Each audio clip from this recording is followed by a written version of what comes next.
السلام عليكم ورحمة الله وبركاته. بسم الله الرحمن الرحيم والصلاة والسلام على رسول المصطفى وعلى آله أهل الصدق والوفاء أما بعد. ഏറ്റവും സമാദരണീയരായ ഈ യോഗത്തിൻ്റെ അധ്യക്ഷൻ സയ്യിദ് അവറുകൾ, ഈ മഹത്തായ പരിപാടിയുടെ ഉദ്ഘാടന കർമ്മം നിർവഹിച്ച ബഹുമാന്യരായ സയ്യിദ് തങ്ങൾ അവറുകൾ, ഈ പരിപാടിയിൽ സംഗമിച്ചുകൊണ്ടിരിക്കുന്ന ആലിമീങ്ങളെ, സാധാരണകളെ, പ്രിയപ്പെട്ട സഹോദരി സഹോദരന്മാരെ, വിദ്യാർത്ഥിനികൾ, വലിയ സന്തോഷത്തിലാണ്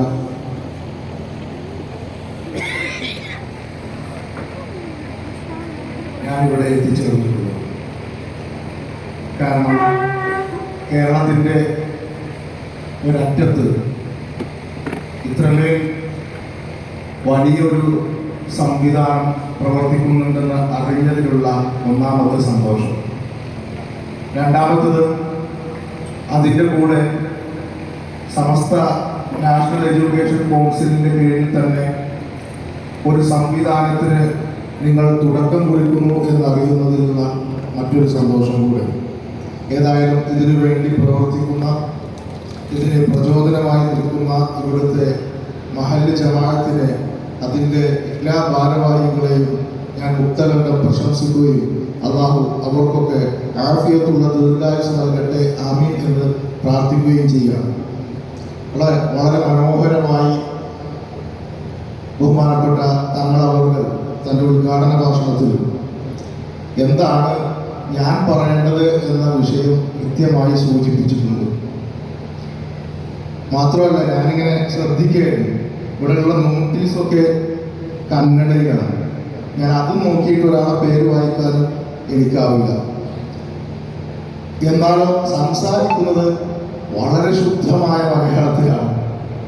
അപ്പോൾ സപ്തഭാഷ സംഗമ ഭൂമി എന്നൊക്കെ നമ്മളിങ്ങനെ പറയല്ല, ഞാനിങ്ങനെ അനുഭവിക്കുകയാണ്. കുറേ സുഹൃത്തുക്കൾ കാസർഗോഡ് ജില്ലയിലെ നമുക്കുണ്ട്. എങ്കിൽ കൂടി ഇവിടെ വന്ന് ഈ നാട്ടുകാരായ, പഠിക്കാൻ വന്നവരല്ല, നാട്ടുകാരായ ആളുകളുടെ ഭാഷ കേൾക്കുമ്പോൾ നമ്മളെന്താ കോളന്മാരോ മലയാളം തിരിയാത്തവരോ എന്ന് ചോദിച്ചത് വളരെ തെറ്റാണ് സോഷ്യൽ മീഡിയ പറയുന്നത് എന്ന് എനിക്ക് കൃത്യമായി ഇവിടെ ഇരുന്നപ്പോൾ ബോധ്യമായി. അൽഹംദുലില്ലാ. ഏതായാലും ഈ SMECയെ സംബന്ധിച്ച് മാത്രമേ ഞാൻ സംസാരിക്കുന്നുള്ളൂ. എന്തുകൊണ്ട് നമ്മൾ ഈ കാലഘട്ടത്തിൽ ഇത്തരമൊരു സംവിധാനത്തിലേക്ക് പോകണം എന്ന് നമ്മൾ ആദ്യം ആലോചിക്കണം. ഞാനെൻ്റെ ഒരു ചെറിയ അനുഭവം പറയാം. കാറിൽ കയറുന്ന സമയത്ത് കുടുംബത്തിലൊരു കുട്ടിയോട്, മദ്രസയിൽ പഠിക്കുന്ന കുട്ടിയോട് ഞാൻ ചോദിച്ചു, കാറിൽ കയറുമ്പോൾ എന്താ ചൊല്ലുക, അത് ചൊല്ലിപ്പോന്നു. അപ്പോൾ ഇവൻ ചൊല്ലിയില്ല. അപ്പം എൻ്റെ ചോദ്യം ഞാൻ മാറ്റിപ്പിടിച്ചു. ഞാൻ പറഞ്ഞു, വാഹനത്തിൽ കയറുമ്പോൾ എന്താണ് ചൊല്ലേണ്ടത്? അപ്പോൾ ചൊല്ലി. കാരണം അവൻ പഠിച്ചു വെച്ചിരിക്കുന്നത് വാഹനത്തിൽ കയറുമ്പോൾ ചൊല്ലേണ്ടതാണ്. ജീവിതത്തിൽ വാഹനത്തിൽ കയറില്ലല്ലോ. ഒന്നുകിൽ കാറിൽ കയറും, അല്ലെങ്കിൽ ബസ്സിൽ കയറും, ബൈക്കിൽ കയറും, ഓട്ടോയിൽ കയറും, വാഹനത്തിൽ കയറുന്നില്ല. അപ്പോൾ ഇതുകൊണ്ട് ചൊല്ലൽ നടക്കുന്നില്ല. പറഞ്ഞു വന്നത്, പ്രാക്ടിക്കലായി ഇസ്ലാം പഠിച്ചതിനെ പ്രാക്ടിക്കലായി കൊണ്ടുവരുന്നിടത്ത് നമ്മളെ മക്കൾ പലപ്പോഴും പരാജയപ്പെടുമെന്നാണ്. കഴിഞ്ഞ റമദാനിൽ എൻ്റെ പള്ളിയിൽ സുബഹി നിസ്കരിക്കാൻ ഒരു ബൈക്കിൽ 3 കുട്ടികൾ വരും. കുറച്ചൊരു വലിയ ഹൈസ്കൂളോ ഹയർ സെക്കൻഡറി ലെവലിലുള്ള കുട്ടികളാണ്. ഇവർ നിസ്കരിച്ചതിന് ശേഷം അവർ സലാം വീട്ടിയാൽ പിന്നെ അവർ അധികം നിൽക്കൂല. പെട്ടെന്ന് തന്നെ ദ്വാക്കൊന്നും നിൽക്കാതെ അവർ പരസ്പരം കണ്ടുകൊണ്ട് പോവല്ലേ എന്ന് ചോദിച്ച് ഒരു പോകും. ഒരു ദിവസം നിസ്കാരത്തിനിടയിൽ എൻ്റെ അടുത്ത് നിൽക്കുന്ന ആൾ എൻ്റെ ധാരണ അനുസരിച്ച് റുക്കൂ ലഭിച്ചിട്ടില്ല. അപ്പം ഞാൻ വിചാരിക്കുന്നത് ഈ കുട്ടി എന്തായാലും മസ്ബൂക്കാണല്ലോ, ഒരു റക്അത്ത് നിസ്കരിക്കുമെന്ന പ്രതീക്ഷയിൽ. പക്ഷെ അവൻ എൻ്റെ കൂടെ സലാം വീട്ടി. അപ്പം നിസ്കാരം സലാം വീട്ടിയ ഉടനെ ഞാൻ പറഞ്ഞു, മോനെ നിനക്കൊരു റക്അത്ത് കിട്ടിയില്ലല്ലോ. അപ്പം അവൻ എന്നോട് പറഞ്ഞു, എനിക്ക് കിട്ടിയിട്ടുണ്ട്. അങ്ങനെ ആ ദിവസങ്ങൾ പോകുന്നു. ഒരു അവസാനത്തെ പത്തായപ്പോൾ ഇവൻ്റെ മറ്റൊരു സുഹൃത്തും, അന്ന് എനിക്ക് ഉറപ്പായിരുന്നു ഇവൻ ആ സുജൂദിൽ വന്നാണ് ചേർന്നിട്ടുള്ളത്. അപ്പോൾ ഇതേ ചോദ്യം അവരോട് വെച്ചപ്പോൾ പിന്നെ മറുപടി ഒന്നും പറഞ്ഞില്ല.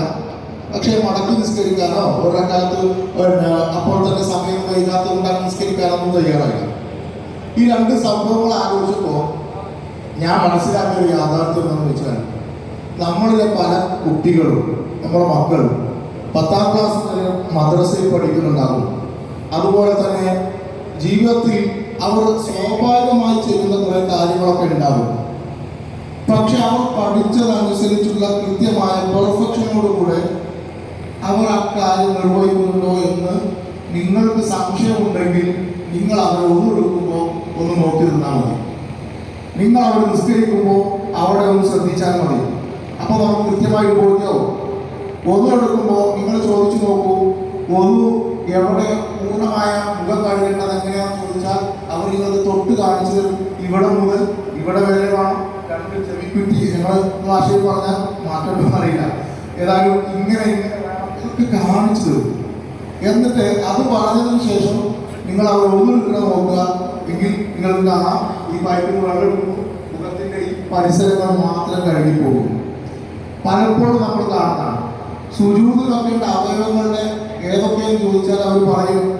പക്ഷേ സുജൂദിൽ ആ അവയവങ്ങൾ ഒന്നാമത്തെ സുജൂദിലുണ്ടാവും, രണ്ടാമത്തെ സുജൂദിൽ കാല് തട്ടുന്നുണ്ടോ നോക്കണം, പിന്നെ നെറ്റിത്തടം കൃത്യമായിട്ട് വെച്ചിട്ടുണ്ടോ എന്ന് നമ്മൾ നോക്കിയാൽ ഇവിടെയൊക്കെ നമുക്ക് മനസ്സിലാവും പ്രാക്ടിക്കലി ഇവരിതൊക്കെ ജീവിതത്തിൽ കൊണ്ടുവരും.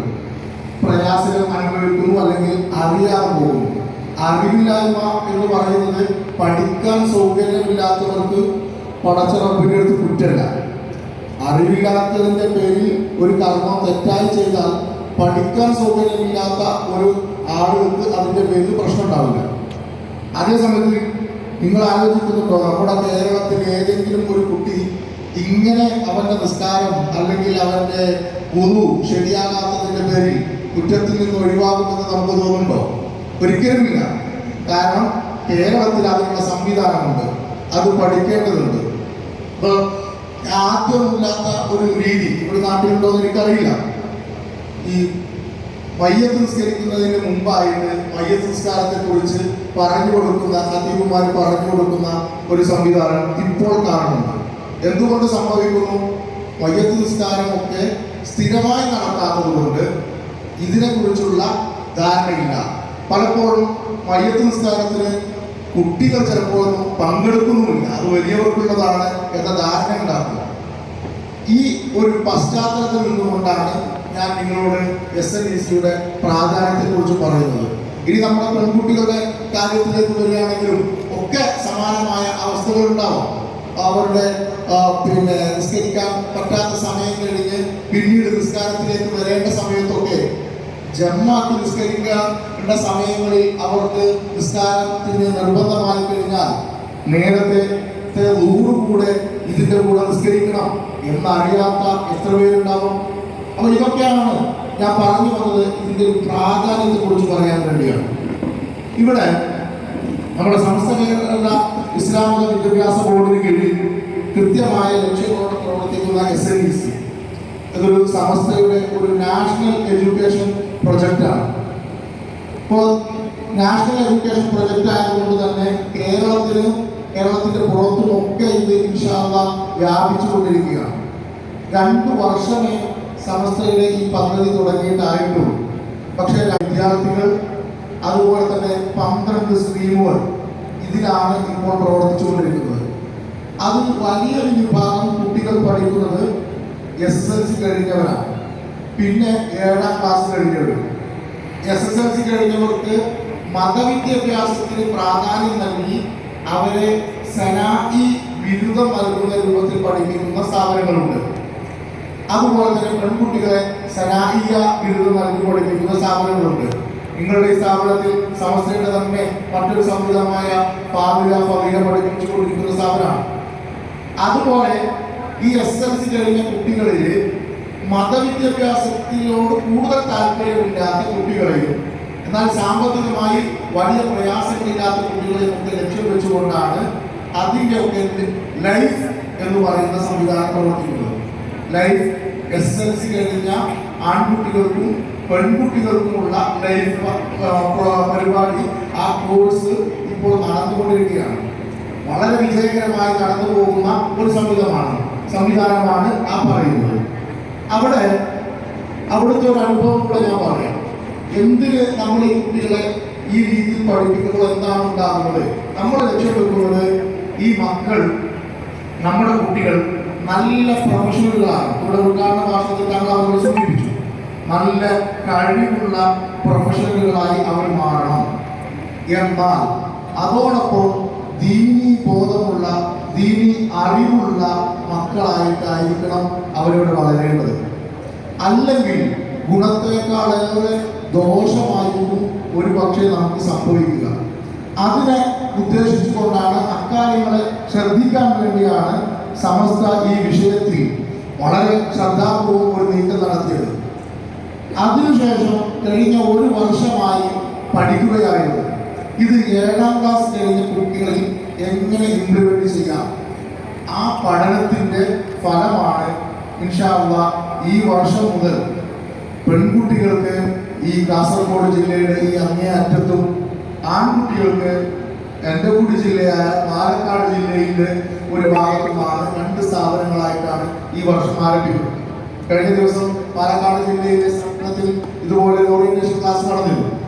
അപ്പോൾ ഈ പെൺകുട്ടികൾക്ക് കാസർഗോഡ് ഇവിടുത്തെ നമ്മുടെ സ്ഥാപനവും, ആൺകുട്ടികൾക്ക് അവിടെയുള്ള ദാറുൽ തഖ്വ എന്ന് പറയുന്ന സ്ഥാപനം, ഈ 2 സ്ഥാപനത്തിലാണ് ഇൻഷാ അല്ലാഹ് നമ്മൾ ഈ സംവിധാനം ആദ്യമായി പൈലറ്റായിട്ട് നടത്താൻ ഉദ്ദേശിക്കുന്നത്. അള്ളാഹ് വിജയിപ്പിക്കട്ടെ. അപ്പോൾ ഈ പദ്ധതിയുടെ ഭാഗമായി നമ്മുടെ കുട്ടികൾ വരുമ്പോൾ അവർക്ക് എന്ത് ലഭിക്കുന്നു എന്നതാണ് നമ്മുടെ ഏറ്റവും പ്രധാനപ്പെട്ട കാര്യം. SMECയുടെ ഈ സംവിധാനത്തിന്റെ കീഴിൽ വരുമ്പോൾ അവരെ സംബന്ധിച്ചിടത്തോളം ഏറ്റവും പ്രധാനപ്പെട്ട അവരുടെ സെക്കൻഡറി വിദ്യാഭ്യാസത്തിന് യാതൊരു കോട്ടവും സംഭവിക്കില്ല. എന്ന് പറഞ്ഞാൽ 8, 9, 10 ക്ലാസ്സുകളിലെ കുട്ടികളുടെ പഠനത്തിന് യാതൊരു ബുദ്ധിമുട്ടോ, മദ്രസയുടെയോ സ്കൂളിലെയോ പഠനങ്ങൾക്ക് യാതൊരു ബുദ്ധിമുട്ടും ഉണ്ടാവില്ല. അത് കൃത്യമായി നടക്കും. അതോടൊപ്പം അതായത് 3 വർഷത്തെ സെക്കൻഡറി വിദ്യാഭ്യാസം, 2 വർഷത്തെ ഹയർ സെക്കൻഡറി, പിന്നെ 3 വർഷത്തെ അല്ലെങ്കിൽ 4 വർഷത്തെ ഡിഗ്രി, 2 വർഷത്തെ PG, ഈ രീതിയിലുള്ള ഒരു സ്ട്രക്ചറിലാണ് ഇൻഷാ അല്ലാഹ് ഈ സ്ഥാപനം ഇവിടെ പ്രവർത്തിക്കുക. ഒന്നാമത്തെ കാര്യം അതാണ്. അതിൽ ഹൈസ്കൂൾ വിഭാഗത്തിൽ പഠിക്കുമ്പോൾ തന്നെ ഇവിടെ അതിന്റെ പ്രാധാന്യം സൂചിപ്പിച്ചല്ലോ. നീറ്റ് എക്സാമിനും അതുപോലെ തന്നെ നീറ്റിന്റെ ഒപ്പം തന്നെ സ്വാഭാവികമായും കേരളത്തിന്റെ എൻട്രൻസ് എന്നുള്ള നിലയ്ക്ക് കീ എക്സാമിനും അവരെ തയ്യാറാക്കുന്നു. ഒപ്പം എഞ്ചിനീയറിംഗിന്റെ JEE പരീക്ഷയ്ക്ക് തയ്യാറാക്കുന്നു. അതോടൊപ്പം തന്നെ താല്പര്യമുള്ള കുട്ടികൾക്ക് ഈ സംവിധാനങ്ങളോടൊപ്പം സിവിൽ സർവീസിന്റെയും ഫൗണ്ടേഷൻ കോഴ്സ് നൽകുന്നു എന്നതാണ് ഇതിന്റെ പ്രത്യേകത. ഇത് സിവിൽ സർവീസിന്റെയും JEEയുടെയും അതുപോലെ തന്നെ കീം നീറ്റ് പരീക്ഷകളുടെയും ഫൗണ്ടേഷൻ കോഴ്സ് ഇവർക്ക് അവരുടെ സെക്കൻഡറി വിദ്യാഭ്യാസ സമയത്ത് 8, 9, 10 ക്ലാസ്സുകളിൽ പഠിക്കുമ്പോൾ തന്നെ ഈ മക്കൾക്ക് നൽകാൻ ശ്രമിക്കുന്നു, അവർക്ക് നൽകുന്നു എന്നുള്ളതാണ്, കൃത്യമായി നൽകും. പിന്നീട് ഹയർ സെക്കൻഡറിക്ക് പഠിക്കുമ്പോൾ നീറ്റിനും കീമിനും JEEക്കും ഒക്കെ എൻട്രൻസിന് അവരെ തയ്യാറാക്കി. +2 കഴിയുമ്പോൾ തന്നെ അവരെ ഇതിന്റെ എൻട്രൻസിന് വിടുന്ന രൂപത്തിൽ ഇൻഷാ അല്ലാഹ് അവരുടെ കരിക്കുലം തയ്യാറാക്കിയിട്ടുണ്ട്. UGയും PGയും സയൻസ് റിലേറ്റഡ് ആയിട്ടുള്ള UG PG കോഴ്സുകളും ഇൻഷാ അല്ലാഹ് അവർക്ക് നൽകുക എന്നതാണ് നമ്മൾ ഇതിന്റെ ആകത്തുകയായി പറയാനുള്ളത്. അപ്പൊ ഇവിടെയുള്ള ഒരു പ്രത്യേകത എന്ന് ചോദിച്ചാൽ, നമുക്കറിയാം നമ്മുടെ മക്കളൊക്കെ പലപ്പോഴും നീറ്റ് എക്സാമും ആദ്യം എഴുതുന്നു, റിപ്പീറ്റ് ചെയ്യുന്നു, റിപ്പീറ്റ് ചെയ്യുന്നു. പലപ്പോഴും അവർക്ക് അത് ക്രാക്ക് ചെയ്യാൻ പറ്റാതെ പോകുന്നു. എന്തുകൊണ്ടെന്ന് ചോദിച്ചാൽ, അവർ നമ്മുടെ കുട്ടികളിൽ മിക്ക ആളുകളും SSLC കഴിഞ്ഞ് +2-ലെത്തുമ്പോഴാണ് ഈ സംവിധാനത്തെ കുറിച്ചൊക്കെ അറിയുന്നത് പോലും, അല്ലെങ്കിൽ ഇതേക്കുറിച്ചുള്ള ശ്രദ്ധയുള്ളത്. എന്നാൽ നമ്മൾ ഫൗണ്ടേഷനായി കോഴ്സ് കൊടുക്കുമ്പോൾ അവരുടെ സെക്കൻഡറി വിദ്യാഭ്യാസത്തിൽ തന്നെ ഫൗണ്ടേഷൻ കോഴ്സോട് കൂടെ പോകുമ്പോൾ ഈ കുട്ടികൾക്ക് സ്വാഭാവികമായും അവർ 10ാം ക്ലാസ് കഴിയുമ്പോൾ, നമ്മൾ പറയുന്നത് 10ാം ക്ലാസ് കഴിയുമ്പോൾ ഈ കുട്ടികൾ 12ാം ക്ലാസ്സിൽ നിന്ന് നേടിയെടുക്കേണ്ട ഒരു അറിവ് അവരുടെ മാത്സില്, സയൻസ് വിഷയങ്ങളിലൊക്കെ അവർക്ക് നേടിയെടുക്കാൻ പറ്റുമെന്നാണ്. എന്ന് പറഞ്ഞാൽ 8, 9, 10 ക്ലാസ്സുകളിൽ എത്തുമ്പോൾ അവർ +1, +2 ക്ലാസ്സുകളിൽ അവർ പഠിച്ചിരിക്കേണ്ട കാര്യങ്ങൾ നമ്മൾ കോച്ചിങ്ങിലൂടെ നൽകുന്നു. അല്ല എങ്കിൽ അവർക്ക് +2 കാലഘട്ടത്തിലെ മാത്രം പഠനം കൊണ്ട് അവർക്ക് എത്താൻ കഴിയില്ല. അപ്പോൾ നമുക്കൊരു സംശയം ഉണ്ടാവും, എങ്ങനെയാണ് ഈ കുട്ടികൾ ഈ സെക്കൻഡറി വിദ്യാഭ്യാസ രംഗത്ത് തന്നെ ഇതൊക്കെ നേടിയെടുക്കുക? സത്യത്തിൽ നമ്മൾ മനസ്സിലാക്കേണ്ടത്, അതൊക്കെ ഒരു കോച്ചിങ്ങിന്റെ ഒരു ശ്രമം ഉണ്ടെങ്കിൽ, ഒരു പിൻബലമുണ്ടെങ്കിൽ ഏത് കുട്ടികൾക്കും അവിടെയൊക്കെ എത്തിച്ചേരാൻ പറ്റും. നമ്മൾ പഠിച്ച കാലങ്ങളൊക്കെ, പഴയ കാലത്തെ കഥകൾ നമ്മൾ വലിയ ആളുകളെ കുറിച്ച് പഠിച്ചിട്ടുണ്ടല്ലോ. അവരൊക്കെ 5ാം ക്ലാസ് കഴിഞ്ഞ് ഇന്റർമീഡിയറ്റ് കഴിഞ്ഞിട്ടൊക്കെ വലിയ ക്ലാസ്സിലേക്ക് നല്ല പെർഫോമൻസ് കൊടുത്താൽ വലിയ ക്ലാസ്സിൽ പോയിരുന്നതൊക്കെ. സി വി രാമന്റെ കഥ വായിക്കുമ്പോൾ നമ്മൾ അദ്ദേഹം ഒരു നിശ്ചിത ക്ലാസ് കഴിഞ്ഞ് പിന്നെ വേറെ വലിയ ക്ലാസ്സിലാണ് പിന്നെ പോയിരിക്കുന്നത്. കാരണം ഈ കുട്ടിയെ ഇനി അടുത്ത ക്ലാസ്സുകളൊന്നും പഠിപ്പിക്കേണ്ട ആവശ്യമില്ല, അവൻ പെർഫെക്റ്റ് ആണ് എന്ന് സാക്ഷ്യപ്പെടുത്തിയ കാലം, അങ്ങനെ ഒരു കാലം ഉണ്ടായിരുന്നു. അപ്പോൾ നമ്മുടെ മക്കളിൽ, ഇന്നത്തെ മക്കളിൽ വലിയ കഴിവുണ്ട്. അവർക്ക് നന്നായി പെർഫോം ചെയ്യാൻ കഴിയും. അവർ നമ്മൾ വിചാരിക്കുന്നതിനൊക്കെ എത്രയോ മുകളിലാണ് നമ്മുടെ കുട്ടികൾ. ഞാൻ തമാശ പറയാറുണ്ട് കുട്ടികളോട്. ഒരു തമാശക്ക് നിങ്ങളൊരു കാര്യത്തിൽ ചോദിച്ചാൽ അവർ പറയുന്ന തമാശയിൽ പോലും അവർ നമ്മളെ ചിന്തിപ്പിക്കാനുള്ള മറുപടികളായിരിക്കും അവർ ചെയ്യാം. നമ്മൾ ക്ലാസ്സിൽ എത്തുമ്പോൾ ഒരാളോട് ചോദിച്ചു, ക്ലാസ്സിൽ ചെന്നേക്ക് ചോദിച്ചു, നമ്മൾ ഇന്നലെ ഏത് വരെയാണ് എടുത്തത്? അപ്പോൾ ഒരാളുടെ മറുപടി പുതിയ തലമുറയെ കുറിച്ച് ഓർമ്മിക്കാറാണ്. അപ്പോൾ അവരുടെ മറുപടി ബെല്ലടിക്കുന്നത് വരെ എന്ന് പറഞ്ഞത് യാതൊരു തെറ്റുമില്ലല്ലോ. നമ്മുടെ ചോദ്യത്തിനേക്കാൾ അപ്പുറം നമ്മളെയും ഇരുത്തുന്ന മറുപടി പറയാം. 20,000 രൂപയുണ്ട് ഒരു പശുവിന് വില. 4ാം ക്ലാസ്സുകാരോടാ ചോദ്യം. എങ്കിൽ 2 പശുവിന് എത്രയായിരിക്കും വില?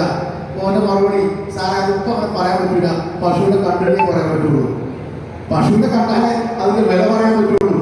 ഇങ്ങനെ നമ്മൾ വിചാരിക്കാത്തതിനേക്കാൾ വലിയ മറുപടി. നിങ്ങളുടെ വീട്ടിലെ കുട്ടികളെ നോക്കിയാൽ മതി. നിങ്ങളുടെ ഒരു മൊബൈലിന് ഒരു സോഫ്റ്റ്വെയർ കംപ്ലൈന്റ് വന്നാൽ നിങ്ങളെന്താ, അല്ലെങ്കിൽ നിങ്ങൾക്ക് മനസ്സിലാകുന്നില്ലെങ്കിൽ നിങ്ങളെന്താ ആദ്യം ചെയ്യാം? നിങ്ങളുടെ വീട്ടിലെ ഏറ്റവും ചെറുതിലെടുത്താണ് നിങ്ങൾ ആദ്യം കൊടുക്കുക. അവളത് കൃത്യമായി നന്നാക്കിയിട്ട് നമുക്ക് തിരിച്ചു തരും എന്ന് പറഞ്ഞാൽ, നമ്മളെ ഏറ്റവും ചെറിയ മക്കളെ ആലോചിച്ച് നോക്കൂ.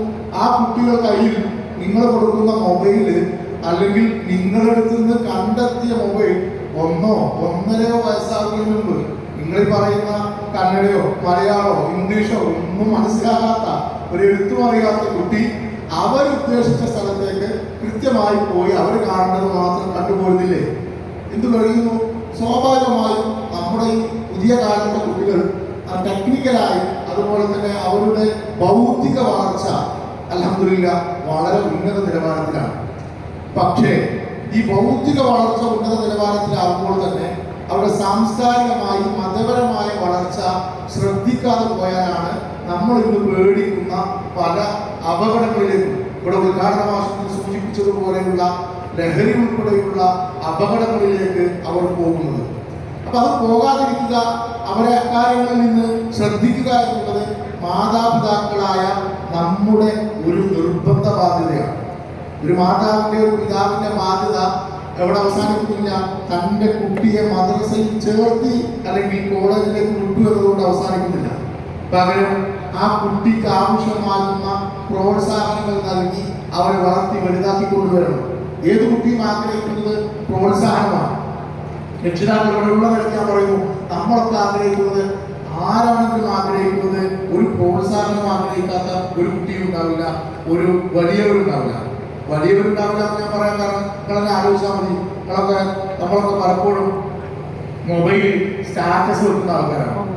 ഈ മൊബൈലിൽ സ്റ്റാറ്റസ് വെച്ചതിന് ശേഷം പിന്നെ നമ്മളത് എടുത്ത് നോക്കുകയില്ലേ എന്ന് പറയാൻ നോക്കൂലേ? നമ്മൾ നോക്കും. എന്താ നമ്മൾ നോക്കാൻ കാരണം? നമ്മളിപ്പോൾ അവിടെ സ്റ്റാറ്റസിന്റെ വെച്ചത് ശരിയായോ നല്ലത് നോക്കുന്നത്. പിന്നെ ഇതിപ്പോ എത്ര ആൾ കണ്ടു എന്നുള്ളതാണ്. അപ്പോൾ അത് നമ്മുടെ ഒരു അംഗീകാരം. അപ്പൊ എന്റെ സ്റ്റാറ്റസ് ഒരു 500 ആൾ കണ്ടു എന്ന് തോന്നുമ്പോൾ, ഉദാഹരണം ഞാനൊരു ടൂർ പോയപ്പോൾ ആ ടൂറിന് പോയി ഞാൻ തിരിച്ചു അവിടെ എത്തിയത് എല്ലാവരും അറിഞ്ഞിട്ടുണ്ട്. അപ്പൊ നമുക്ക് തോന്നുക നമ്മൾ എന്റെ ക്ലിയർ എല്ലാവരും അറിഞ്ഞു, ഞാനൊരു ടൂർ പോയ കാര്യം അറിഞ്ഞല്ലോ, നമുക്ക് സ്വയം പോലെ തോന്നുന്ന ഒരു സന്തോഷമുണ്ട്. ഇതെന്താന്ന് വെച്ചാൽ നമ്മളെ തന്നെ അംഗീകരിക്കുക എന്നുള്ളൊരു മനസ്സാണ്. ഇതുപോലെ ഒരു സെൽഫ് ആയിട്ടുള്ള ഒരു റെസ്പെക്ട് നമുക്ക് നമ്മളോടുണ്ടല്ലോ, അതിന്റെ ഭാഗമാണ്. അതേപോലെ നമ്മുടെ കുട്ടികളും അതുപോലെ ആഗ്രഹിക്കുകയാണ്, അവർക്ക് ആഗ്രഹമുണ്ട്. നിങ്ങൾ ചെറിയ മക്കളെ ശ്രദ്ധിച്ചാൽ മതി. ചെറിയ മക്കൾ ഈ കോണിയൊക്കെ കയറി പോകും, സ്റ്റെപ്പ് കയറി നമ്മുടെ മുകളിലേക്ക് എത്തും. എന്നിട്ട് നമ്മൾ ആഗ്രഹിക്കുന്ന സമയമുണ്ട്, പടച്ചോനെ ഈ തിരിഞ്ഞു നോക്കരുത്, കാരണം കുറച്ച് ഉയരത്തിലെത്തിയിട്ടുണ്ട്, ഇനി തിരിയരുത്, നീ കയറിപ്പോയാൽ കുഴപ്പമൊന്നുമില്ല എന്ന് നമ്മൾ വിചാരിക്കുന്ന സ്ഥലത്തെത്തിയാൽ എന്തായാലും തിരിഞ്ഞു പോകും. അപ്പം അവിടുന്ന് തിരിഞ്ഞു പോകും. കുട്ടി നമ്മളോട് പറയുന്നുണ്ട്, ഞാൻ ഈ ഉയരങ്ങളൊക്കെ കീഴടക്കിയിരിക്കുന്നു, ഞാൻ ഇവിടെ കടന്നു പോയിരിക്കുന്നു എന്ന് പിതാവിന് മാതാവിന് കൊടുക്കുന്ന ഒരു സന്ദേശമാണ്. ഏത് കുട്ടികളിലും അങ്ങനെ ഒരു റെസ്പെക്റ്റ് ഉണ്ട്, പിന്നെ ആഗ്രഹിക്കുന്നുണ്ട് ഒരു കുട്ടികളും. അപ്പൊ അവർക്ക് പ്രോത്സാഹനം കൊടുക്കുക എന്നുള്ള വലിയ ഒരു ദൗത്യം നമ്മൾ നിർവഹിക്കണം. നമ്മൾ അവർക്ക് വേണ്ടി പ്രാർത്ഥിക്കണം, അവർക്ക് വേണ്ടി അവരോട് വളരെ സ്നേഹത്തോടുകൂടി അവരുടെ പഠന കാര്യങ്ങൾ നമ്മൾ ഇടപെടണം. അങ്ങനെ ചെയ്താൽ മാത്രമേ ആ കുട്ടികളിൽ അവർ പഠിക്കുന്നത് ഒരു അംഗീകാരം എൻ്റെ കുടുംബത്തിൽ നിന്ന് എനിക്ക് ലഭിക്കുന്നുണ്ട്, അതുകൊണ്ട് ഞാൻ ഈ പഠിച്ചത് ഒന്നുകൂടെ മനോഹരമായി ഞാൻ പഠിക്കേണ്ടിയിരിക്കുന്നു എന്ന ഒരു ബോധ്യം നമ്മുടെ മക്കൾക്ക് ഉണ്ടാകുക നമ്മുടെ പ്രോത്സാഹനം ചെയ്യുമ്പോഴാണ്. നമ്മുടെ ഒരു വളരെ നിസ്സാരമായ ഒരു സെക്കൻഡിലെ പ്രോത്സാഹനമായിരിക്കാം ഒരു പക്ഷേ ഒരു കുട്ടിയുടെ ജീവിതം തന്നെ മാറ്റിമറിക്കാൻ കാരണമാകുന്നത്. എത്രയോ ആളുകളുടെ കഥകൾ നിങ്ങൾ മോട്ടിവേഷൻ സ്പീക്കുകളിലൊക്കെ കേട്ടിട്ടുണ്ടാവും. വളരെ സെക്കൻഡുകളുടെ ഒരു പ്രോത്സാഹനം കൊണ്ട് ചിലപ്പോൾ ജീവിതം തന്നെ പറയും. മഹാന്മാരായ പല പണ്ഡിതന്മാരുടെ കഥയിലുണ്ട്. മഹാനായ ഷാഫി ഇമാം ഒരിക്കൽ ഇങ്ങനെ നടന്നു പോകുമ്പോൾ ഒരു കുട്ടി കച്ചവടത്തിന് വേണ്ടി അങ്ങാടിയിലേക്ക് പോവുകയാണ്. അപ്പൊ ഈ കുട്ടിയോട് മഹാൻ ചോദിച്ചു, എങ്ങോട്ടാ? പണ്ഡിതന്റെ അടുത്തേക്കാണോ പോകുന്നത്? അപ്പൊ ഈ കുട്ടി മറുപടി പറഞ്ഞു, ഞാൻ പണ്ഡിതന്റെ അടുത്തേക്കൊന്നുമില്ല, നിങ്ങൾ കണ്ടില്ലേ, ഞാൻ കച്ചവടം ചെയ്യാൻ പോവുകയാണ്. അപ്പൊ വീണ്ടും അദ്ദേഹത്തിന് മനസ്സിലാകാത്തത് പോലെ വീണ്ടും ചോദിച്ചു, അല്ല അപ്പോ എവിടെയാണ് പണ്ഡിതനെ കണ്ടുമുട്ടാൻ പോകുന്നത്, എവിടെ വെച്ചിട്ടാണ്? കുട്ടി വീണ്ടും പറഞ്ഞു, ഞാൻ കച്ചവടത്തിനാണ് പോകുന്നത്, ഞാനൊരു പണ്ഡിതനെ കാണാനല്ല പോകുന്നത്. അപ്പൊ അദ്ദേഹം പറഞ്ഞു, എന്നാൽ മോനെ, നീ ഒരു പണ്ഡിതനെ നീ സമീപിക്കണം, അദ്ദേഹത്തിന്റെ അടുത്ത് പോയി എള്ളു പഠിക്കണം, അങ്ങനെ പഠിച്ച് നീ വലുതാവണം. നീ ഇങ്ങനെ കച്ചവടത്തിന് മാത്രം ശ്രദ്ധ കേന്ദ്രിച്ചാൽ പോരാ. പിൽക്കാലത്ത് ലോകം കണ്ട ഏറ്റവും വലിയ പണ്ഡിതന്മാരിൽ ഒരാളായ 4 മദ്ഹബിൽ ഒരു മദ്ഹബിന്റെ ഇമാമായ മഹാനായ അബൂ ഹനീഫ ഇമാമായിരുന്നു ഈ കുട്ടിയെ പ്രചോദിപ്പിച്ചത് കച്ചവടത്തിന് പോകുന്ന സമയത്ത് ആ പണ്ഡിതന്റെ ഒരൊറ്റ വാക്കാണ്, നീ ഏതെങ്കിലും ഒരു പണ്ഡിതന്റെ അടുത്ത് പോയി കുറച്ചു നേരം ഇരിക്കണം എന്ന് പറഞ്ഞപ്പോൾ അദ്ദേഹം പഠിച്ചു. ഇന്നിപ്പോ നമ്മള് അബൂ ഹനീഫ ഇമാമിനെ മഹാപണ്ഡിതനാണ്, ഷാഫി ഇമാമിനെ പോലും ഉസ്താദായ മഹാപണ്ഡിതനാണ്. അബൂ ഹനീഫ ഇമാമിനെ കുറിച്ചിട്ട് നമ്മൾ കേൾക്കുകയാണെങ്കിൽ ഹനീഫ എന്ന് പറയുന്നൊരു മകളില്ലല്ലോ. അബൂ ഹനീഫ എന്ന് പറയുമ്പോൾ ഹനീഫ എന്ന് പറയുന്നൊരു മകളും ഇമാമിനില്ലല്ലോ. അത് നമുക്കറിയാം. പിന്നെ ഹനീഫ എന്ന് പറയുന്നത് പ്രാദേശിക അറബി ഭാഷയിൽ മഷിക്കുപ്പി എന്നാണ്. അപ്പൊ എപ്പോഴും മഷിക്കുപ്പിയുമായി നടന്ന് കിതാബും ഗ്രന്ഥവും ഒക്കെ രചിച്ചിരുന്ന ഒരു പണ്ഡിതനായതുകൊണ്ടാണ് അങ്ങനെ പേര് വിളിക്കുന്നത്. ഇപ്പൊ ആലോചിച്ച് നോക്കും, ഒരാളുടെ ജീവിതം മാറ്റാനുണ്ടായ ഒരൊറ്റ സെക്കൻഡിലെ ഒരു ചോദ്യമാണ് അദ്ദേഹത്തിന്റെ ജീവിതം തന്നെ ലോകമറിയുന്ന വലിയൊരു പണ്ഡിതനായി അദ്ദേഹത്തിന് മാറ്റാനുണ്ടായ കാരണം. അപ്പൊ നമ്മൾ അങ്ങനെ നമ്മുടെ മക്കൾക്ക് പ്രോത്സാഹനം നൽകി അവർക്ക് വേണ്ടി പ്രാർത്ഥിച്ചുകൊണ്ടാണ് നമ്മൾ പോകുന്നത്. നമ്മുടെ ഒരു കാര്യം കൂടെ ഞാൻ പറയുന്നു, മക്കൾക്ക് വേണ്ടി നമ്മൾ നടത്തുന്ന ഒരു പ്രാർത്ഥന, ആ പ്രാർത്ഥന എപ്പോഴും നമ്മൾ വളരെ ശ്രദ്ധയോടുകൂടെ വളരെ ഇഷ്ടത്തോടുകൂടെ നടത്തേണ്ട ഒരു കാര്യമാണ് മക്കൾക്ക് വേണ്ടിയുള്ള പ്രാർത്ഥന. മക്കൾക്ക് വേണ്ടി നമ്മൾ പ്രാർത്ഥിക്കുമ്പോൾ നമ്മൾ അറിയാതെ അവർക്ക് വേണ്ടി നമ്മൾ നൽകുന്ന വലിയൊരു സമ്മാനമാണ് മക്കൾക്ക് വേണ്ടിയുള്ള പ്രാർത്ഥന. എൻ്റെ കുട്ടിയെ സാലിയാക്കണേ, എൻ്റെ കുട്ടിയെ ആയമാക്കണേ, എൻ്റെ കുട്ടിയെ നല്ല ദീനിബോധമുള്ള കുട്ടിയാക്കണേ എന്നൊക്കെയുള്ള നമ്മുടെ പ്രാർത്ഥനകൾ. മഹാനായ ഇബ്നു മുബാറക് തങ്ങളുടെ അടുത്ത് ഒരു കുട്ടിയെ കൊണ്ടുവന്നിട്ട് വാപ്പ പറയാണ്, മുബാറക് തങ്ങളെ, ഈ കുട്ടി ഞാൻ പറയുന്നത് കേൾക്കുന്നില്ല, വളരെ കുരുത്തക്കേടാണ്, അതുകൊണ്ട് നിങ്ങളൊന്നും നമ്മളെ ഉപദേശിക്കണം. അപ്പൊ അദ്ദേഹം തിരിച്ചു ചോദിച്ചു, നീ ഇവനെതിരെ ഏതെങ്കിലും സമയത്ത് പ്രാർത്ഥനാപൂർവ്വം എന്തെങ്കിലും സംസാരിച്ചിട്ടുണ്ടോ? ആ വാപ്പ പറഞ്ഞു, ഒരിക്കലുമില്ല, ഞാനങ്ങനെ കുട്ടിക്കെതിരെ ഒന്നും സംസാരിച്ചിട്ടില്ല. കുറച്ചു കഴിഞ്ഞപ്പോൾ അവർ പറഞ്ഞു, എങ്കിൽ ഇവന്റെ ഉമ്മയെ കൊണ്ടുപോകാം. അങ്ങനെ അദ്ദേഹം പോയി ഭാര്യയെ വിളിച്ചു കൊണ്ടുപോകും.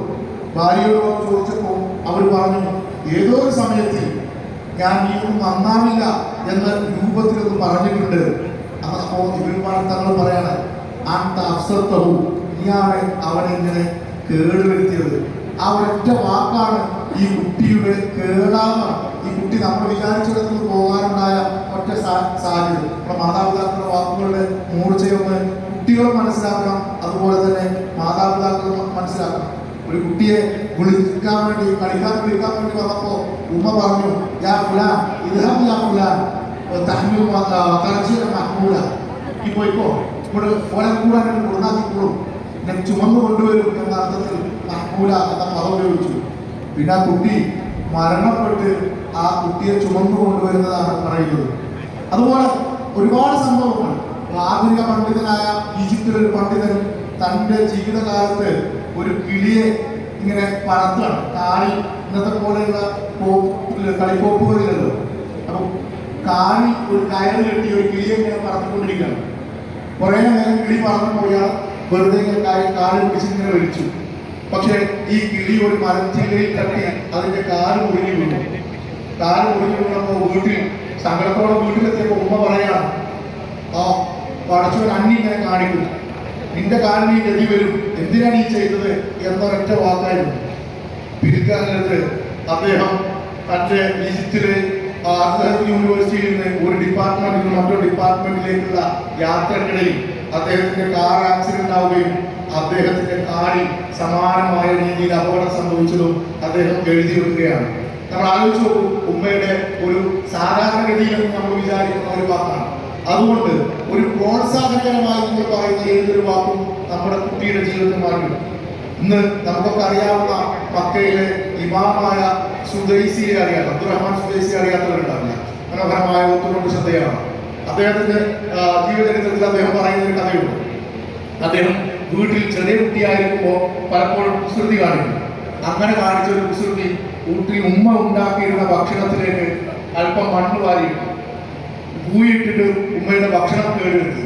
പക്ഷെ ഉമ്മയുടെ പ്രാർത്ഥന നേരെ തിരിച്ചായിരുന്നു. ഉമ്മ പ്രാർത്ഥിച്ചു, എന്താണ് നീ ചെയ്തത്? അന്നെ പടച്ചോൻ മക്കത്തെ ഇമാമാക്കട്ടെ.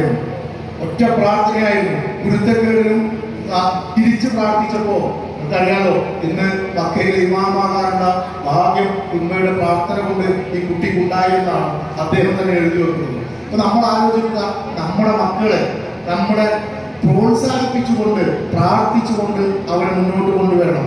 അതോടൊപ്പം അവരെ പ്രോത്സാഹിപ്പിക്കുമ്പോൾ നമ്മൾ കൊടുക്കേണ്ട അവർക്ക് ആവശ്യമായ വിജ്ഞാനമാണ്. ഏത് രീതിയിലാണോ അതാണ് ഞാൻ പറഞ്ഞത്.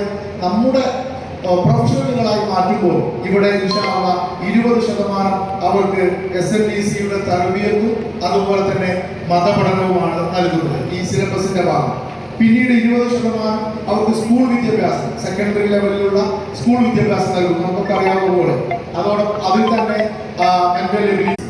ഈ പുതിയ കാലത്തെ വിദ്യാഭ്യാസത്തെ കുറിച്ചുള്ള കാഴ്ചപ്പാടുകൾ കുട്ടികൾക്ക് ഉണ്ടാവാം. കുട്ടികൾ 7ാം ക്ലാസ് കഴിഞ്ഞ് 8ാം ക്ലാസ്സിലേക്ക് വരുന്ന കുട്ടികൾക്ക് അത്രമേൽ വലിയ ബോധ്യമൊന്നും അവർക്ക് അവരുടെ ജീവിതത്തെ കുറിച്ചുണ്ടാവില്ല. വളരെ കുറഞ്ഞ കുട്ടികളെ കൃത്യമായ ബോധത്തോടുകൂടെ വരുന്നുള്ളൂ. ബാക്കിയുള്ളവരൊക്കെ അവരുടെ ജീവിതം എന്ന് പറയുന്നത് ഇങ്ങനെ ഒഴുക്കിനനുസരിച്ചാണ്. നിങ്ങൾ ഒരു 10ാം ക്ലാസ് കുട്ടികളെപ്പോഴും എടുത്ത് ചോദിച്ചു നോക്കൂ, ഇവിടെ വാ, എന്റെ ലക്ഷ്യം എന്താണെന്ന് ചോദിച്ചു നോക്കൂ. അങ്ങനെയൊന്നുമില്ല, ഒന്നും തീരുമാനിച്ചിട്ടില്ല. ഈ മിക്ക ഇരിക്കുന്ന കുട്ടികളോട് നിങ്ങൾ ചോദിക്കും, 8ാം ക്ലാസ്സിൽ 9ാം ക്ലാസ്സിൽ അവർ പറയാൻ പോകുന്നത് ആവണ വഴിയാണ്. ഒന്നും തീരുമാനിച്ചിട്ടില്ല, പ്രത്യേകിച്ചൊന്നുമില്ല. കാരണം കുട്ടികൾ ഇതിനൊരു ഗോളൊന്നും സെറ്റ് ചെയ്തിട്ടില്ല. അപ്പൊ അവർക്ക് ഗോൾ സെറ്റ് ചെയ്ത് കൊടുക്കുക എന്നുള്ളത് വളരെ പ്രധാനമാണ്. അത് രക്ഷിതാക്കളും അതുപോലെ തന്നെ അധ്യാപകരും കൂടെ ചേർന്ന് നിർവഹിക്കേണ്ട ഒരു പ്രധാനപ്പെട്ട കാര്യമാണ്. അതുപോലെ തന്നെ 10% അവർക്ക് ഭാഷാപഠനം നടന്നു. 10%, അതായത് ഇംഗ്ലീഷ്, അറബിക്, ഉറുദു അതുപോലെ തന്നെ ഹിന്ദി ഭാഷകളിൽ 10% അവർക്ക്, പ്രത്യേകിച്ച് ഇംഗ്ലീഷ് സ്പോക്കൺ പ്രാധാന്യം നൽകിക്കൊണ്ടുള്ള ഒരു ക്ലാസ് ആയിരിക്കും അവർക്ക് നൽകുക. പിന്നീട് 8% സൈബറുമായി ബന്ധപ്പെട്ടതാണ്. എന്ന് പറഞ്ഞാൽ AI, റോബോട്ടിക്സ് തുടങ്ങിയ കാര്യങ്ങളെ കുറിച്ചുള്ള 8% അവരുടെ സിലബസിന്റെ ഭാഗമായി പഠിപ്പിക്കും.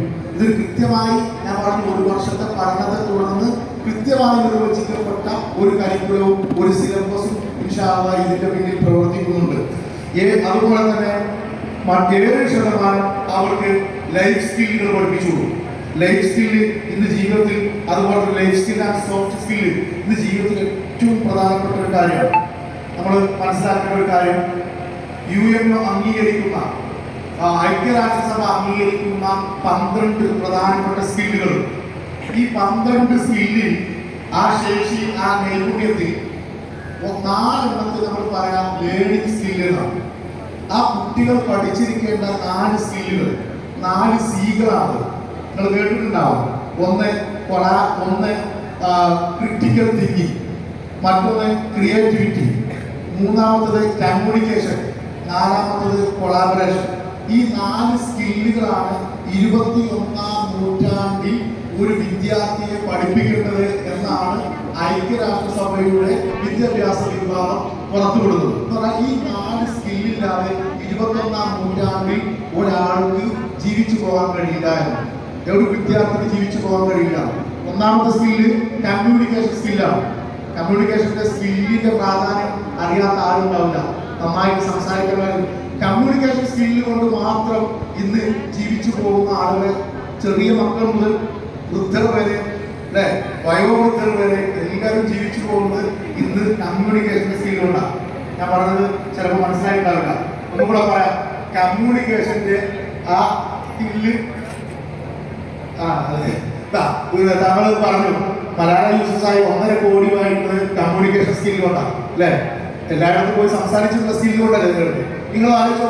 ഇനി അതൊന്നും വേണ്ട, നിങ്ങൾ അവിടേക്ക് ഒന്ന് പോകണം. നിങ്ങളുടെ നാട്ടിൽ തന്നെയുള്ള ഈ ബ്ലോഗേഴ്സ്, ഈ യൂട്യൂബ് ചാനലേഴ്സ്, എന്താ പറയുക പരിപാടി, ഈ കമ്മ്യൂണിക്കേഷന്റെ ഒരു സ്കില്ലിനെ വിളിക്കല്ലേ. അത് നന്നായിട്ട് വിൽക്കുന്നവരുണ്ട്, ഹൈറിലായിട്ട് വിൽക്കുന്നവരുണ്ട്, ഷെറിലായിട്ട് വിൽക്കുന്നവരുണ്ട്, അല്ലെ? ഏറ്റവും പ്രശസ്തരായ ഒരാൾ ഈ നാട്ടിൽ തന്നെ ഉണ്ടല്ലോ, കാസർഗോഡ് തന്നെ ഉണ്ടല്ലോ. അപ്പോ ഞങ്ങളുടെ നാട്ടിലൊക്കെ വലിയ പേരുള്ള ഒരാൾ കാസർഗോഡില്ലേ? നിങ്ങൾ വേണ്ട, ഞാൻ പറയുന്നത്.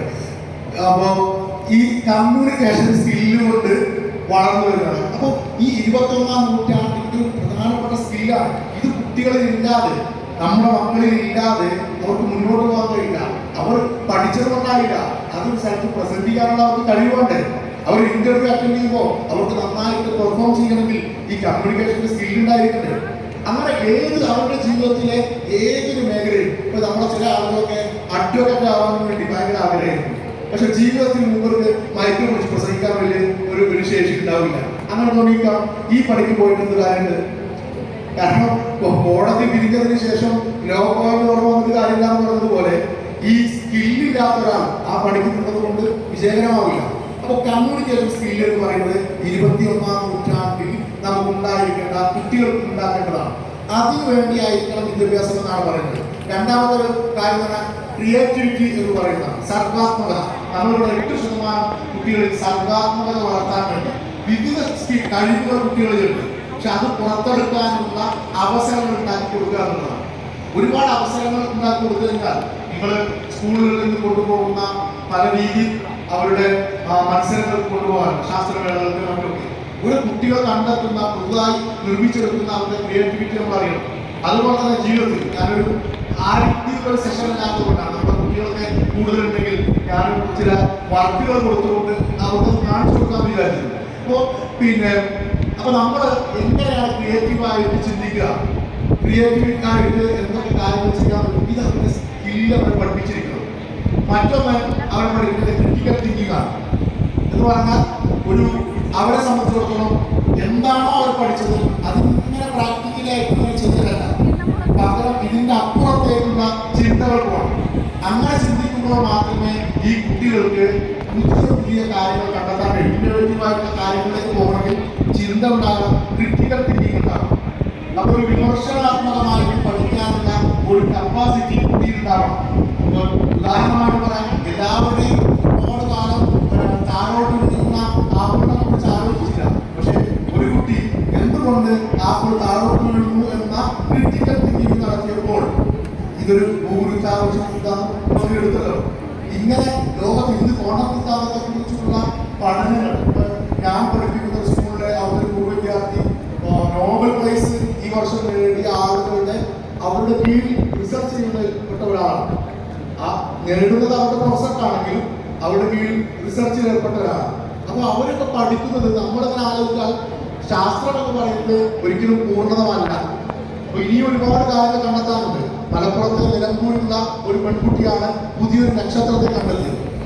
ഒരു പുതിയൊരു നക്ഷത്രത്തെ കണ്ടെത്തുന്നത്. അപ്പോ ലോകത്ത് നക്ഷത്രം ഇതുവരെ ഇല്ലായിട്ടല്ല, ശാസ്ത്രജ്ഞന്മാരാരും കടന്നു പോകാനിട്ടല്ല, പക്ഷെ ഒരു നക്ഷത്രം ഈ ഒരു പുതിയ പേര് കണ്ടെത്താനുള്ള കഴിവ് കുട്ടി ആർജിച്ചിട്ടുള്ളത്. ഈ റമദാന്റെ സമയത്ത് കേരളത്തിൽ വയറുകളായ ഒരു പെൺകുട്ടി ഉണ്ടായിരുന്നു, മുസ്ലിം പെൺകുട്ടി ഉണ്ടായിരുന്നു, ഒരു ഇസ്ലാമിക് മോളായിരുന്നു. ഓർമ്മയുണ്ടാവും, 19 വിമാനം പറത്തിയപ്പോൾ വയറുകളായി. എന്തുകൊണ്ട് സംഭവിച്ചു? ഈ കുട്ടിയുടെ കഴിവ് പുറംലോകം അറിയുന്നുള്ളത്. 19ാമത്തെ വയസ്സിൽ കൊമേഴ്സ്യൽ വിമാനം പറത്താൻ കഴിവ് ലഭിക്കും. അപ്പൊ ഇതൊക്കെയാണ് ഈ സ്കില്ലുകൾ വളർത്തിയത്. പിന്നെ കൊളാബറേഷനാണ് മറ്റൊരു സ്കില്ല് എന്ന് പറയുന്നത്. കൊളാബറേഷനെ കുറിച്ച് ഞാൻ പറയാതെ തന്നെ നിങ്ങൾക്കറിയാം. കൊളാബറേഷൻ ഇന്ന് ലോകത്തുള്ള പൗരന്മാർ ജയിച്ചടക്കിയ ഒരു സ്കില്ല് എന്ന് പറയുന്നത് കൊളാബറേഷൻ. പരസ്പരം സഹകരണം. ഞാൻ ഉദാഹരണമായിട്ട് ചോദിച്ചാൽ ഫ്ലിപ്കാർട്ടിൽ നിന്ന് സാധനങ്ങൾ ഓൺലൈനായിട്ട് പർച്ചേസ് ചെയ്യുന്നുണ്ടോ? ഫ്ലിപ്കാർട്ട് എത്ര ഉൽപ്പന്നങ്ങൾ നിർമ്മിക്കുന്നുണ്ട്? ഫ്ലിപ്കാർട്ട് ഉൽപ്പന്നങ്ങൾ നിർമ്മിക്കുന്നത് ആർക്കെങ്കിലും പറയാൻ പറ്റും? ഫ്ലിപ്കാർട്ട് നിർമ്മിക്കുന്ന ഉൽപ്പന്നങ്ങൾ എത്ര ഉണ്ട്? ഇല്ല, ആരും പറയുന്നില്ല. ഫ്ലിപ്കാർട്ട് എന്തെങ്കിലും ഉൽപ്പന്നങ്ങൾ നിർമ്മിക്കുന്നുണ്ടോ? അറിയാം, എന്തെങ്കിലും ഉൽപ്പന്നങ്ങൾ നിർമ്മിക്കുന്നു? ഇല്ല, ഫ്ലിപ്കാർട്ട് ഒരു ഉൽപ്പന്നവും നിർമ്മിക്കുന്നില്ല. പക്ഷേ ലോകത്ത് ഏറ്റവും കൂടുതൽ കച്ചവടത്തിന് വരുമാനം ഉണ്ടാക്കുന്നവരാണ്. അവർ ചെയ്യുന്ന പണി കൊളാബറേഷനാണ്. വിവിധ കമ്പനികൾ കൊളാബറേറ്റ് ചെയ്ത് അവരുടെ ഒരു കുടക്കീഴിൽ നിർത്തിക്കൊണ്ട് നൽകിയപ്പോൾ ലോകത്ത് ഒരു വമ്പൻ കച്ചവടത്തിന്റെ ആളുകളായി മാറി. ഈവൻ നമ്മുടെ ലുലു പോലും ചെയ്യുന്നതെന്താ? കാര്യമായി ചെയ്യുന്നത് ഒരു കെട്ടിടം നിർമ്മിക്കുന്നു എന്നതിനപ്പുറം ബാക്കി മുഴുവൻ ഇതിന്റെ സ്പേസുകൾ വിതരണം ചെയ്യണം, കച്ചവടത്തിന് കൊടുക്കുകയാണ്.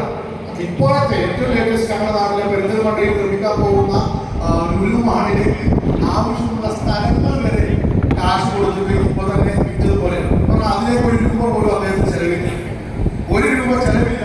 പക്ഷേ വലിയ വരുമാനത്തിനോടും കൊളാബറേഷൻ എന്ന സ്കില്ല് വളരെ കൃത്യമായി ഉപയോഗപ്പെടുത്തുന്നുണ്ടെന്നാണ് നമ്മൾ മനസ്സിലാക്കുന്നത്. ഇതൊക്കെയാണ് പുതിയ കാലത്തെ സ്കില്ലുകൾ എന്ന് പറയുന്നത്. അതുകൊണ്ടാണ് ഈ സ്കില്ലുകളൊക്കെ ആർജിച്ചെടുക്കണമെന്ന് പറയുന്നത്. അതുപോലെ പിന്നീടുള്ള സ്കില്ലുകൾ ഞാൻ ഈ വിശദീകരിച്ചു പോകുന്നില്ല. അടുത്ത സ്കില്ലുകൾ പിന്നെ 4 സ്കില്ലുകൾ. ഇത് നമ്മുടെ കുട്ടികളെ അവരുടെ വിദ്യാഭ്യാസത്തിലൂടെ പഠിപ്പിച്ചുകൊണ്ടിരിക്കണം. ഇപ്പോൾ സ്കൂളുകളുടെ പാഠപുസ്തകങ്ങളൊക്കെ മാറാൻ പോകുന്നു. കാരണം ഇനി ഒരു പഴയ കാലത്തെ തത്തമ്മ പൂച്ച പൂച്ച എന്ന് പറയുന്ന ചൊല്ലിപ്പഠിപ്പിക്കുന്നത് പ്രസക്തിയില്ല. അങ്ങനെ മുന്നോട്ട് പോകാനും കഴിയില്ല.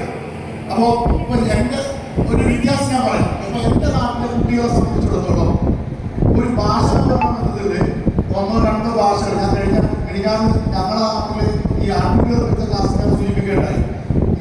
ഞങ്ങളുടെ നാട്ടിൽ പുതുതായ ഒരു ഭാഷ പഠിക്കണം എന്ന് പറയുന്ന കുട്ടിക്ക് വലിയ പ്രയാസം. മലയാളത്തിൽ നമ്മളൊക്കെ ഒരു സാധനമാണ്.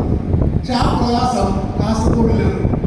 കാസർഗോഡുകാർക്ക് കന്നഡയും തമിഴും ഒക്കെ പഠിക്കാനുള്ള ഇവിടുത്തെ സിറ്റുവേഷൻ അതിനനുസരിച്ചാണ്. അപ്പൊ സ്വാഭാവികമായി നിങ്ങൾ ഏത് ഭാഷ പഠിക്കുന്നതിൽ കുട്ടികൾക്ക് വലിയ അനുഭവമില്ല. എന്നാൽ ഞങ്ങളുടെ നാട്ടിൽ വരുമ്പോൾ അത് അവർക്ക് പ്രയാസമായ സാധനമാണ്. ഇവിടെ എഴുത്തില്ലാത്ത ഭാഷ പോലും നിങ്ങൾ സംസാരിക്കുന്നുണ്ടല്ലോ. എഴുത്തില്ലെങ്കിലും ഭാഷ സംസാരിക്കുന്നു. അപ്പൊ നിങ്ങൾക്ക് ആ കഴിവാക്കാൻ കഴിയും. നിങ്ങളുടെ ഈ പരിതസ്ഥിതി നിങ്ങളെ അവർ പ്രാപ്തമാക്കിയെന്നുള്ളതാണ്.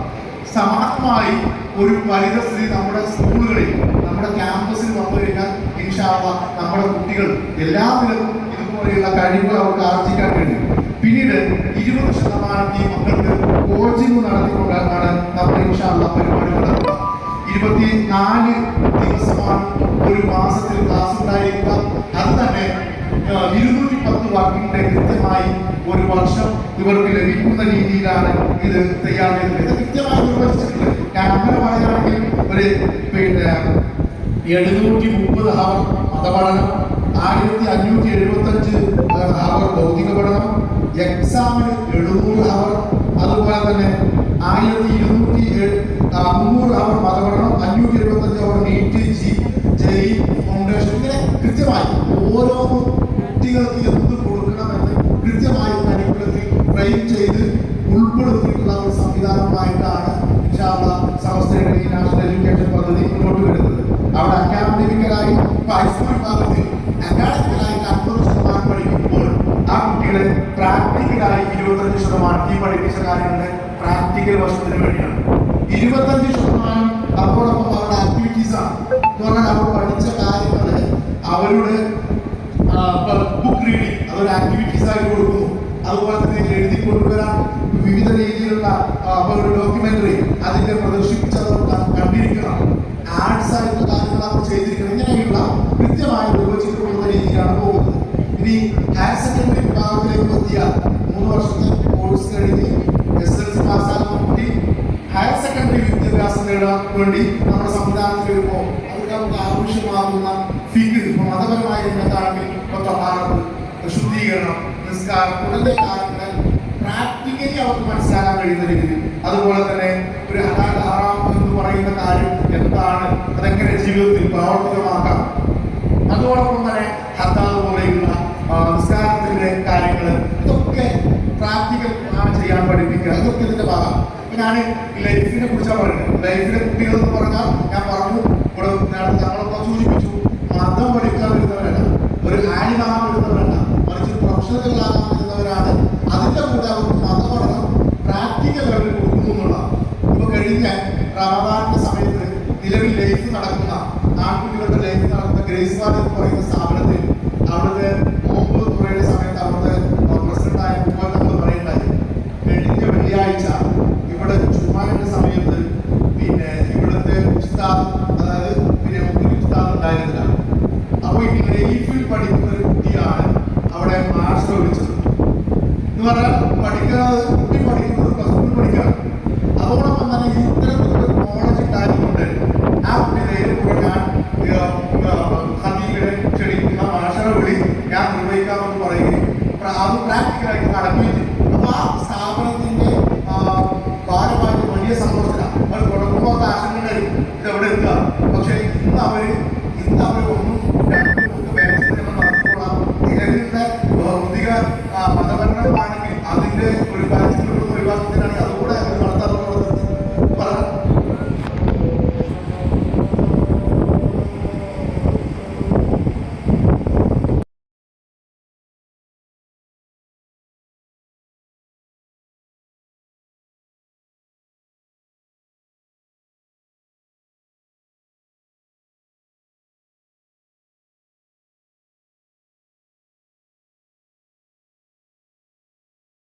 ഗവൺമെന്റ് ഹൈസ്കൂൾ അധ്യാപകർക്ക് എനിക്ക് കൃത്യമായിട്ട് അറിയാം. അവിടെ എത്തുമ്പോഴേക്ക് നിങ്ങൾ വാങ്ങിച്ചു കൊടുക്കാത്ത എല്ലാ സാധനവും അവരുടെ ബാഗിലുണ്ടാവും.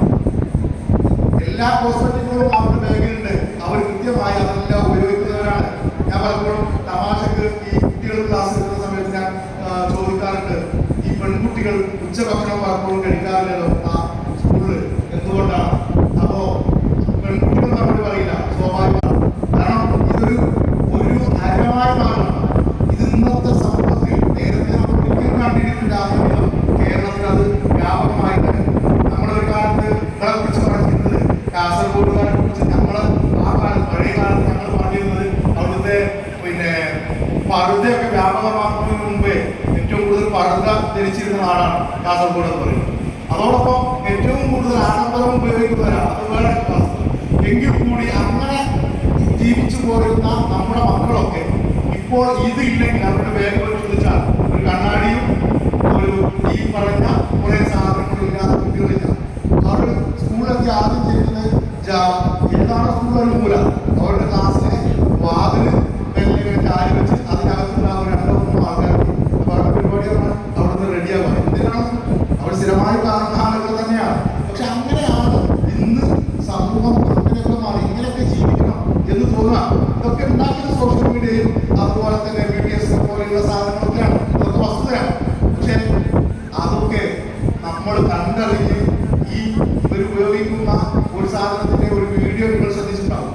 അതായത് ഒരാൾ വട്ടം ഉപയോഗിച്ച് പിന്നീട് ഇവർ എടുത്തു വെക്കുന്നതിന്റെ ഒരു മൈക്രോസ്കോപ്പിൽ അതിനെ പരിശോധിക്കുന്ന ഒരു വീഡിയോ വന്നിട്ടുണ്ട്. അപ്പോൾ നമ്മൾ കാണുന്നത് ലക്ഷക്കണക്കിന് ബാക്ടീരിയകൾ ഇങ്ങനെ പോകുന്നതാണ്. നേരിട്ട് കാണുന്നില്ല, നമ്മുടെ നഗ്നനേത്രങ്ങളെ കൊണ്ട് കാണുന്നില്ല. അതാണ് വീണ്ടും ശരീരത്തിൽ വീണ്ടും ഉപയോഗിക്കുന്നത്. മാത്രമല്ല ഇതിൽ ഉപയോഗിക്കുന്ന ഒരു മെർക്കുറിയാണ്.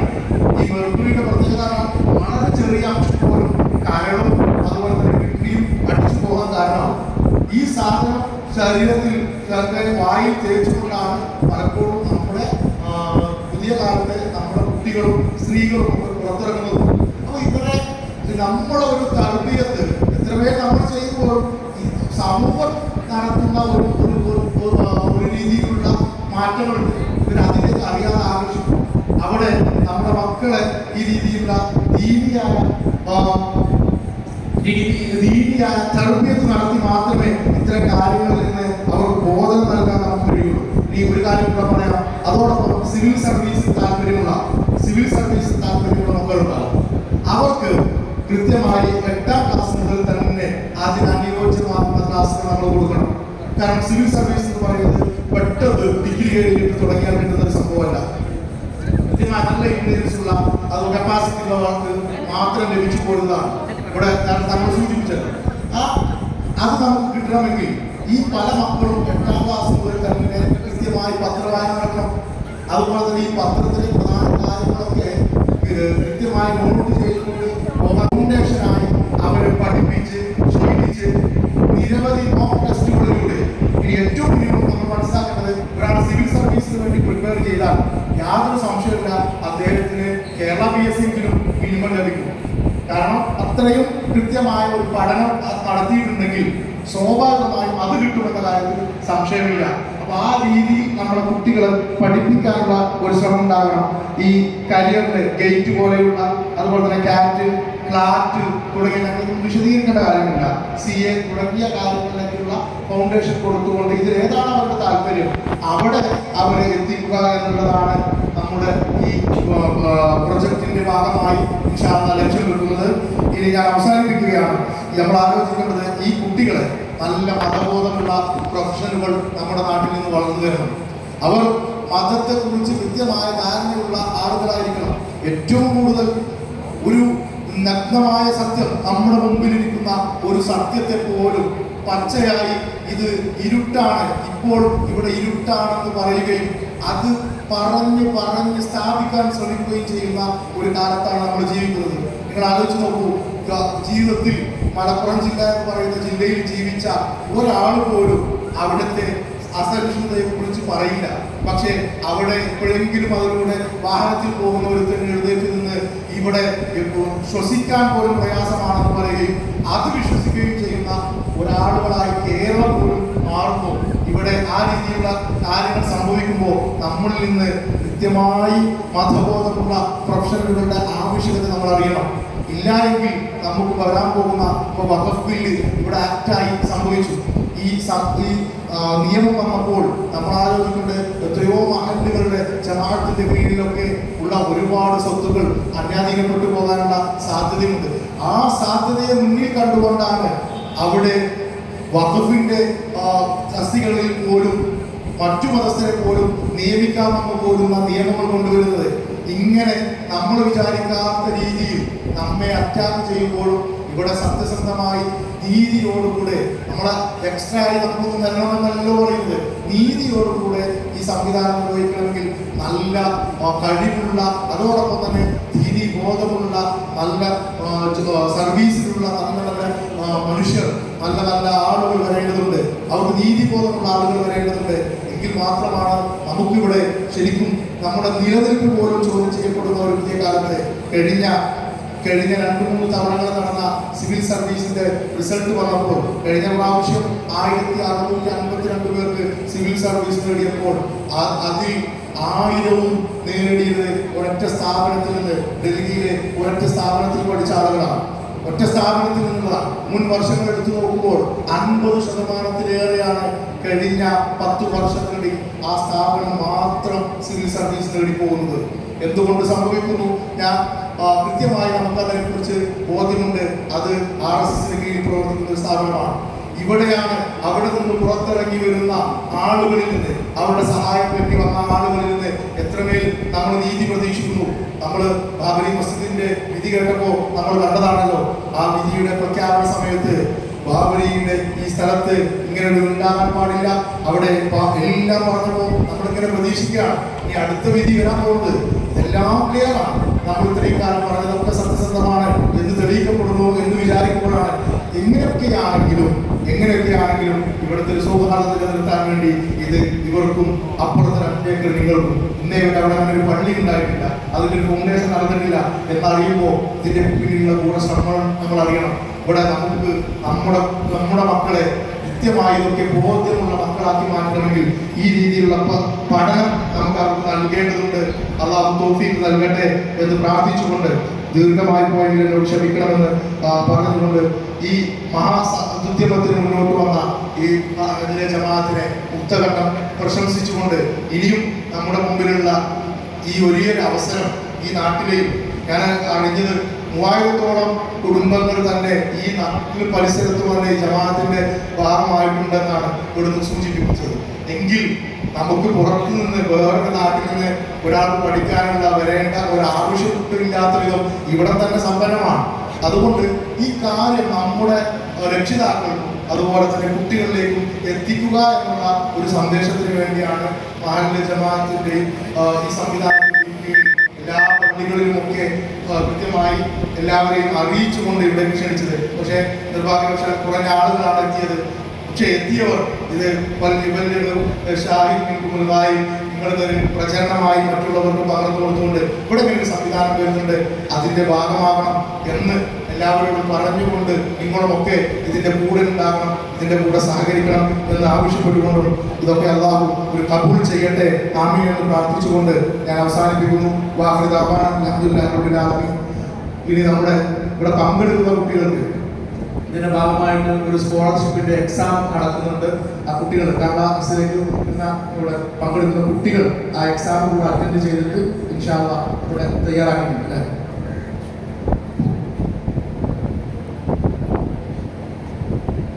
അത്തരം കാര്യങ്ങൾ ഇൻഷാ അല്ലാഹ് നജീബ് ഉസ്താദ് സംസാരിക്കും. ഞാൻ അവസാനിപ്പിക്കുന്നു. വാഹിദ് അഹ്മാൻ അൽഹംദുലില്ലാഹി റബ്ബിൽ ആലമീൻ. അസ്സലാമു അലൈക്കും.